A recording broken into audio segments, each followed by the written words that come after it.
नमस्कार. श्री स्वामी समर्थ. जय जय स्वामी समर्थ. अधिक पौर्णिमेला माता लक्ष्मी आणि भगवान विष्णूंची ही विशेष सेवा करा. घरात धन, सुख आणि समृद्धी नांदेल. नमस्कार स्वामी भक्तांनो. जय श्री लक्ष्मी नारायण. पौर्णिमा हा अत्यंत दुर्मिळ आणि पुण्यदायी दिवस मानला जातो. या दिवशी केलेले दान, जप, पूजा आणि सेवा अनेक पटीने फळ देतात. आजच्या या विशेष व्हिडिओमध्ये आपण जाणून घेणार आहोत अधिक पौर्णिमेचे महत्त्व काय आहे, माता लक्ष्मी आणि भगवान विष्णूंना कोणती विशेष सेवा अर्पण करावी, कोणता नैवेद्य अर्पण केल्याने धनाची कमतरता दूर होते आणि महिलांनी या दिवशी कोणत्या गोष्टी कराव्यात. म्हणून व्हिडिओ शेवटपर्यंत नक्की पहा. अधिक पौर्णिमेचे महत्त्व. हिंदू धर्मात पौर्णिमेला विशेष महत्त्व आहे, पण जेव्हा अधिक मासामध्ये पौर्णिमा येते तेव्हा तिचे महत्त्व अनेक पटीने वाढते. या दिवशी भगवान विष्णू आणि माता लक्ष्मी यांची पूजा केल्यास घरातील आर्थिक अडचणी कमी होतात. घरामध्ये सुख, शांती आणि सकारात्मक ऊर्जा वाढते. शास्त्रानुसार अधिक मास हा भगवान विष्णूंना प्रिय महिना आहे, म्हणून या काळात केलेली भक्ती, सेवा आणि जप अत्यंत फलदायी मानला जातो. पूजा कशी करावी? सकाळी लवकर उठून स्नान करावे. घरातील देवघर स्वच्छ करावे. भगवान विष्णू आणि माता लक्ष्मी यांच्या प्रतिमेसमोर तुपाचा दिवा लावावा. नंतर हळद, कुंकू, अक्षता आणि फुले अर्पण करावीत. त्यानंतर ओम नमो भगवते वासुदेवाय, ओम नमो भगवते वासुदेवाय या मंत्राचा 108 वेळा जप करावा आणि श्री महालक्ष्मीभ्यो नमः, श्री महालक्ष्मीभ्यो नमः, श्री महालक्ष्मीभ्यो नमः या मंत्राचाही जप करावा. जप करताना मन पूर्णपणे शांत आणि भक्तिभावाने भरलेले असावे.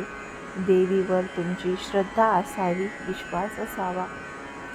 यानंतर देवीला आवडणारा नैवेद्य. अधिक पौर्णिमेच्या दिवशी माता लक्ष्मीला खीर, साखर, दूध किंवा गोड पदार्थाचा नैवेद्य अर्पण करणे शुभ मानले जाते.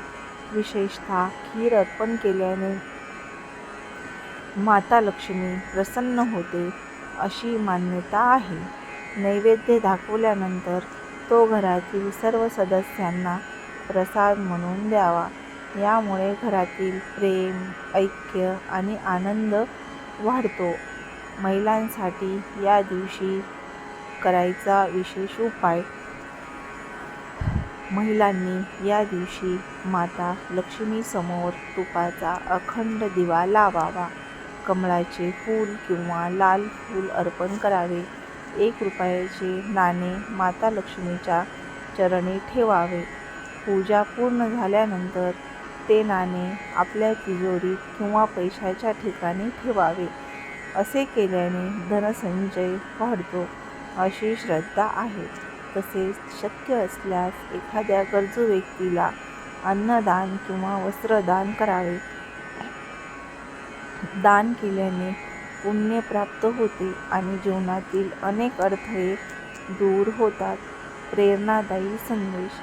लक्षात ठेवा स्वामी भक्तांनो, फक्त उपाय नाही केला तर चालेल, पण श्रद्धा, विश्वास आणि चांगले कर्म यामुळे खरे सुख मिळते. भगवान विष्णू आणि माता लक्ष्मी यांची कृपा मिळवण्यासाठी मन शुद्ध असणे सर्वात महत्त्वाचे आहे. त्यामुळे दुसऱ्यांना मदत करा, दान करा आणि नेहमी सकारात्मक विचार ठेवा. स्वामी भक्तांनो, आता मी तुम्हाला एक छोटी पण अतिशय प्रेरणादायी कथा सांगणार आहे. एका गावात एक गरीब कुटुंब राहत होते. त्या कुटुंबावर कर्ज होते. घरात नेहमी पैशाची अडचण असायची आणि प्रत्येक कामात विघ्न यायचे. एक दिवस त्या घरातील वृद्ध आजीला एका संतांनी अधिक पौर्णिमेचे महत्त्व सांगितले. संत म्हणाले, या दिवशी भगवान विष्णू आणि माता लक्ष्मी यांची मनापासून पूजा करा. शक्य असेल तर दान करा आणि दिवसभर चांगले विचार करा. संध्याकाळी माता महालक्ष्मीचा आणि भगवान विष्णूंचा फोटो ठेवून एकत्र पूजा करा. त्या कुटुंबाने संतांचे शब्द मनापासून ऐकले.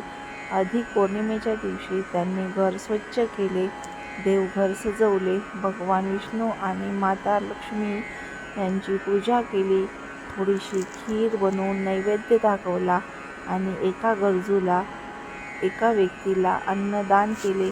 काही दिवसानंतर त्यांच्या आयुष्यातील अडथळे हळूहळू कमी होऊ लागले. जीवनात हळूहळू बदल होऊ लागले. कामामध्ये यश मिळू लागले. घरातील वाद कमी झाले आणि सर्वात महत्त्वाचे म्हणजे त्यांच्या मनात सकारात्मकता निर्माण झाली. ही कथा आपल्याला एक गोष्ट शिकवते.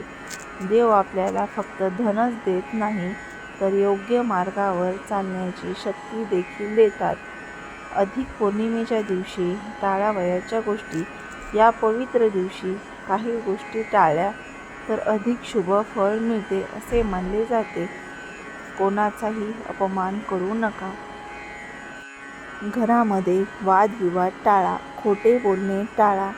अन्नाचा अपव्यय करू नका आणि मनात कोणाविषयी द्वेष ठेवू नका. कारण माता लक्ष्मी स्वच्छता, शांतता आणि सकारात्मकता असलेल्या ठिकाणीच वास करते, असे शास्त्र सांगते.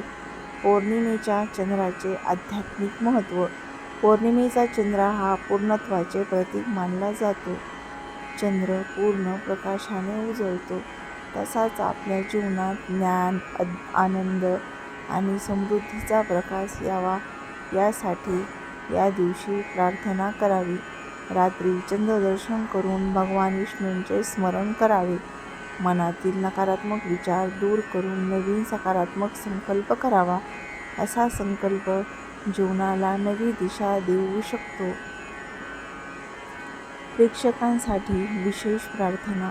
ती कोणती करावी?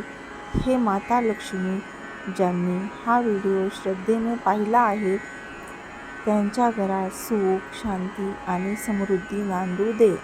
हे भगवान विष्णू त्यांच्या सर्व अडचणी दूर करा. त्यांच्या कुटुंबाला निरोगी आयुष्य, आनंद आणि भरभराट द्या.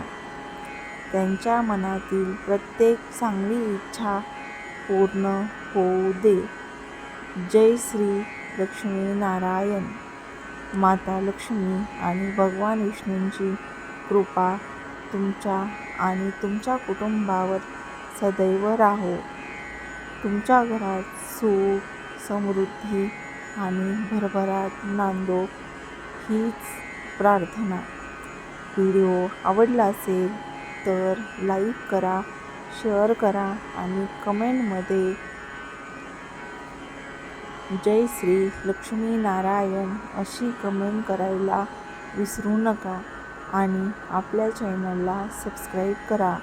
कारण अशाच नवनवीन व्हिडिओ पाहण्यासाठी आपल्या चॅनलला सबस्क्राईब करून बेल आयकॉनचे बटन चालू करून ठेवा.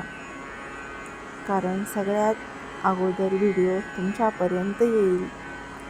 जय श्री लक्ष्मीनारायणाय नमः. ओम श्री लक्ष्मीनारायणाय